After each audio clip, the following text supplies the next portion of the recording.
بسم اللہ الرحمن الرحیم۔ تعارف سورہ عادیات۔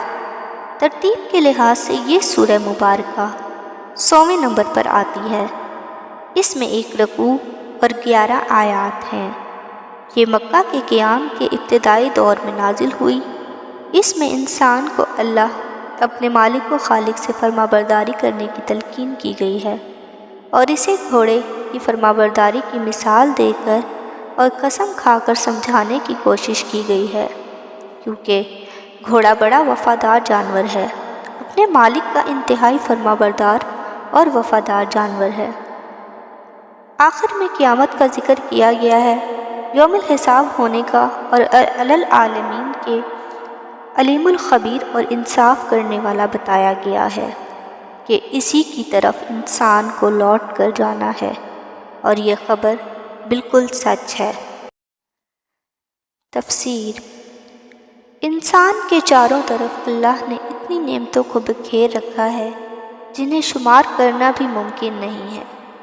یہ نعمتیں انسان سے اس بات کا مطالبہ کرتی نظر آتی ہیں کہ اسے ہر سانس میں اللہ کا شکر ادا کرنا چاہیے، اللہ اور اس کے رسول کی اطاعت میں زندگی گزارنی چاہیے، اسے وہی کرنا چاہیے جس کے کرنے کا اس کو حکم دیا گیا ہے، اور ہر اس بات سے رک جانا چاہیے جس سے اسے منع کیا گیا ہے۔ شکر کا یہی وہ انداز ہے جسے اللہ تعالیٰ بہت پسند فرماتے ہیں۔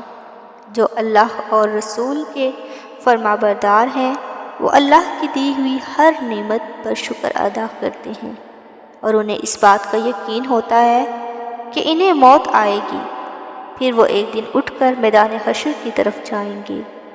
ان کی تمام نیکیوں اور برائیوں کی جانچ ہوگی، اور ان کے تمام وہ اعمال جو پوشیدہ تھے کھل کر ان کے سامنے آ جائیں گے، اور پھر جزائے سزا کا فیصلہ سامنے آئے گا۔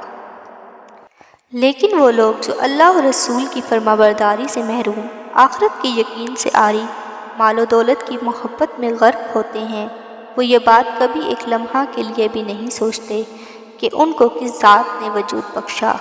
چاند، سورج، ستارے، فضائیں، ہوائیں کس کے اشارے پر اس کی خدمت میں لگے ہوئے ہیں؟ ہر طرح کی نعمتوں کو کس نے بکھیر رکھا ہے؟ دن کی روشنی اور رات کا سکون کس نے عطا کیا ہے؟ ایسا آدمی یہ نہیں سوچتا کہ اس کو ایک دن مر کر قبر میں جانا ہے، پھر اس کو دوبارہ زندہ ہو کر میدان حشر میں پہنچ کر زندگی بھر کے معاملات کا حساب دینا ہے۔ ایسے ناشکرے لوگوں کو گھوڑے جیسے جانور کی مثالیں دے کر فرمایا گیا ہے کہ انسان تو جانوروں سے بھی کیا گزرا ہو گیا۔ انسان ایک گھوڑے کو دانہ اور گھاس ڈالتا اور اسے رہنے کے لیے چھت مہیا کرتا ہے، تو وہ گھوڑا اپنے مالک کے احسان کو پہچان کر صبح و شام اس کی فرما برداری میں دوڑتا، بھاگتا، ہانپتا، پاؤں سے چنگاریاں اور گرد و غبار اڑاتا، اس طرح اس منزل کی طرف پہنچنے کی کوشش کرتا ہے جہاں اس کا مالک اسے پہنچانا چاہتا ہے۔ اگر وہ دشمن کی صفوں میں گھسنا چاہتا ہے تو گھوڑا اپنی جان کی پرواہ کیے بغیر صفوں کو چیرتا ہوا درمیان میں پہنچ جاتا ہے۔ وہ اپنے مالک کی وفاداری میں اپنی جان تک دے ڈالتا ہے، مگر اپنے مالک پر آنچ نہیں آنے دیتا۔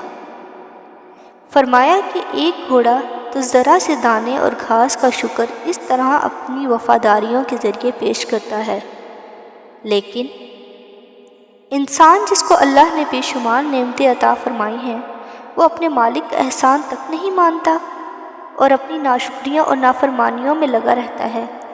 اسے مال و دولت اور دنیا کی چکا چوند نے اتنا اندھا کر دیا ہے کہ وہ اپنی آخرت اور اس کے انجام تک کو بھول جاتا ہے۔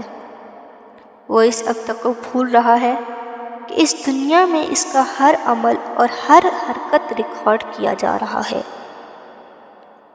اللہ کو اس کے ظاہر و باطن اور اچھے برے سب اعمال کا پوری طرح علم ہے، لیکن جب قیامت کے دن اس کے اعمال کا ریکارڈ اس کے سامنے رکھا جائے گا تو اسے کسی بات سے انکار کی گنجائش نہ ہوگی، اور اس کے سینے میں چھپے ہوئے راز جو دنیا میں ہر ایک سے چھپایا کرتا تھا، وہ سارے پوشیدہ راز کھل کر سامنے آ جائیں گے۔